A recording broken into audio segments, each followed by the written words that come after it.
It's the second season of North versus South, but I am a bit worried this year since your haircut looks a little bit like Nostradamus, and you could have a little bit more insight into these predictions. Squidge Rugby versus Siv Ngesi in Vodacom United Rugby Championship, North versus South. Guess who's back again. Siv is back, Squidge is back. Hi, my brother. It's great to have you once again. It is the Vodacom URC North versus South. Incredible tournament. How are you doing, brother? I'm good. It's really exciting to be back. Before we talk about anything that is very, very important, I just want to say we had a bet last year that if DHL Stormers won or a team from the South has won, you're going to wear a DHL jersey. Where is it? DHL Stormers. Where's your jersey? It's in the wash where it's been for the last 6 months. Don't worry, we'll get you. We'll send you another DHL Stormers jersey. But this year has been big for Vodacom URC. We've been breaking records. I'm not used to watching rugby with bright sun in summer, but we've been breaking records. This festive season, we have about 120,000 people watching Vodacom URC. It's been unbelievable. How's the vibe been in the north? Oh, I mean, very similar, except really cold. As you say, there's been record crowds kind of across the board. You had huge crowds in Ireland, you had huge crowds in Italy, as well as the South Africa. And then in Wales, we had over the Christmas games. Both of Cardiff's games sold out. It's been a huge kind of occasion. Rich, let's kick off another great show. But I don't know what was more full, your head of hair or the stadiums. But let's kick it off, my brother. Here it goes. It's a huge year for rugby. A huge year for rugby. Enormous. And this year, the Rugby World Cup will be in the north. But the tally of the Vodacom URC is not looking very good for the north. It is 20 games to the south and 9 games to the north and 1 draw. Ooh, it's not looking good. It's looking cold. It's looking cold.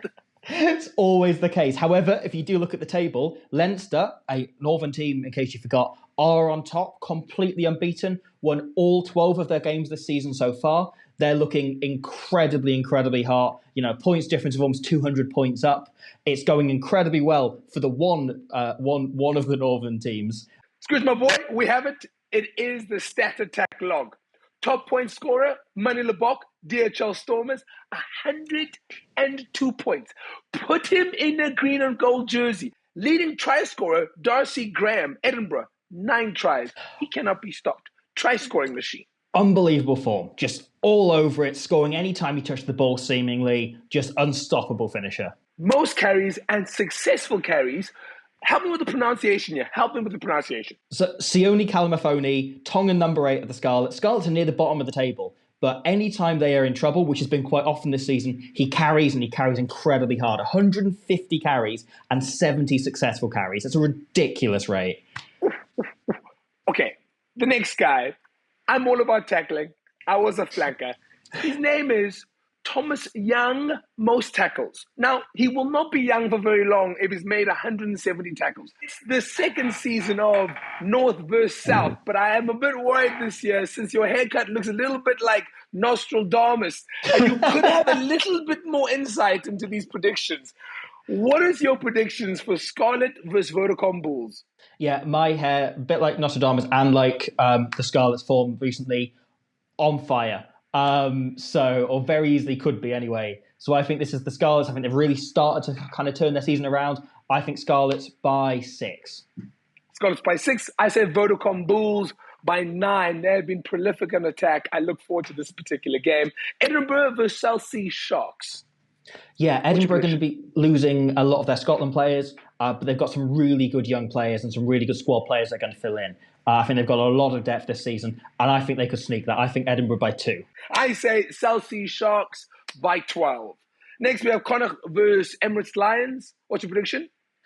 I'm quite excited about this. I think the Emirates Lions did really well on the road to start the season, and they're back there now. They're heading back to Ireland. But Connacht, again, such a miserable place to play. Weather's been a big theme today, and I think it could be a big defining thing here. I think Connacht could sneak it by maybe a point. Lions have been going through load shedding for months now. There's no conditions they cannot overcome. I say Emirates Lions by 5. Let's move on to the featured game of the week. Last year's semi-final. We know how it ended. It is Ulster versus DHL Stormers. Revenge. Ulster had a really rough run in the lead up to Christmas and then just afterwards, but they've started to turn it around the last few weeks, and now they've got a home game against the defending champions who knocked them out in the semi-final. A grudge match, that coming down to the last kick of the game by your boy Manny Lebok, who I believe you've heard of. He beat them last time in the last kick of the game, and I think it could be similarly close again this time, but Ulster have everything to play for here. This is such a big occasion for them. Probably by not that big a margin, but maybe 5 or 6 points for Ulster. All right. I say it's going to be a revenge match for sure. I think the DHL Stormers could be a little bit conservative in the beginning, but like the week before, it was unbelievable when they put on the reserves. I say we'll give it by 8 to DHL Stormers. But there's going to be a lot of battles happening. I saw Ruiz coming off the bench on his birthday, and he is going to be going against Vermeulen. It could be who will be number 8 for the Springboks. That battle is going to be incredible to see. The future versus the past. Who will win? Who do you think is going to win that one? Yeah, Vermeulen's been picking up form again recently. He's been really getting back to something resembling his best in the last few weeks. Obviously, his best is like one of the best players of all time, so it's an incredibly high bar to be reaching, so getting close, not far off. Whereas Evan Roos, if he starts, it'll be his first game back from injury since last year. So, will he be undercooked? Will he be ready?